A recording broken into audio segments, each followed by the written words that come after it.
नमस्कार दोस्तों, आप सभी का स्वागत है हमारे चैनल पर। आज हम सुनेंगे एक ऐसी दिव्य कथा जो शक्ति, भक्ति और चमत्कार से भरी हुई है। आज की कथा है पवन पुत्र अंजनी नंदन, भगवान शिव के अंश, श्री हनुमान जी के जन्म की अद्भुत कहानी। ये कथा हमें मिलती है रामायण, शिव पुराण और स्कंद पुराण में वर्णित प्रसंगों से। कहानी की शुरुआत होती है स्वर्गलोक से। स्वर्ग में एक अत्यंत सुंदर और तेजस्वी अप्सरा रहती थीं।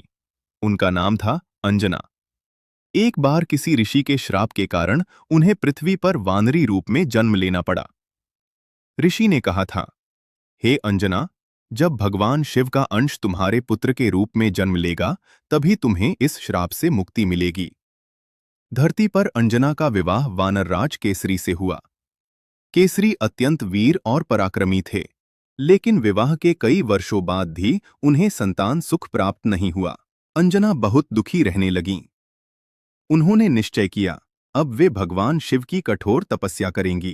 अंजना घने जंगलों और पर्वतों में जाकर बैठ गईं। वर्षों तक उन्होंने तप किया, भोजन त्याग दिया, जल त्याग दिया, केवल ओम नमः शिवाय का जाप करती रहीं।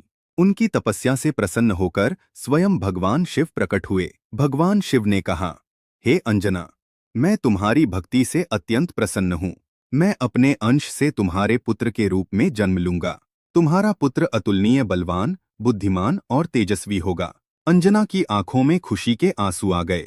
उसी समय दूसरी ओर अयोध्या में भी एक महत्वपूर्ण घटना घट रही थी। राजा दशरथ पुत्र प्राप्ति के लिए पुत्रेष्टि यज्ञ करा रहे थे।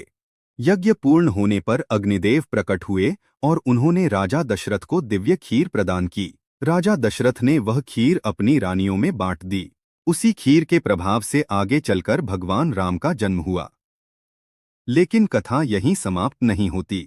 जब उस दिव्य खीर का एक अंश आकाश में ले जाया जा रहा था, तभी पवन देव ने उसे अंजना तक पहुंचा दिया। भगवान शिव के वरदान और पवन देव की कृपा से अंजना गर्भवती हुईं। इसी कारण हनुमान जी को पवन पुत्र कहा जाता है।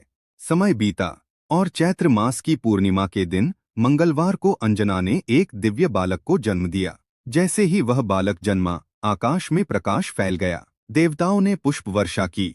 चारों ओर दिव्य सुगंध फैल गई। वह कोई साधारण बालक नहीं था, वह स्वयं भगवान शिव का अंश था। उसके शरीर से तेज निकल रहा था।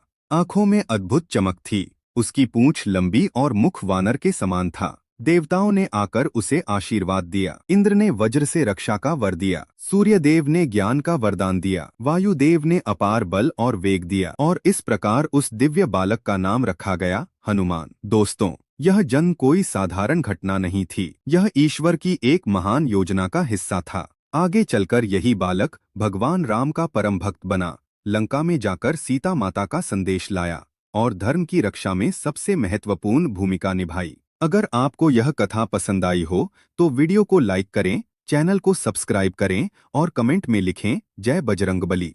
हम फिर मिलेंगे एक और दिव्य कथा के साथ। तब तक के लिए जय श्री राम, जय हनुमान।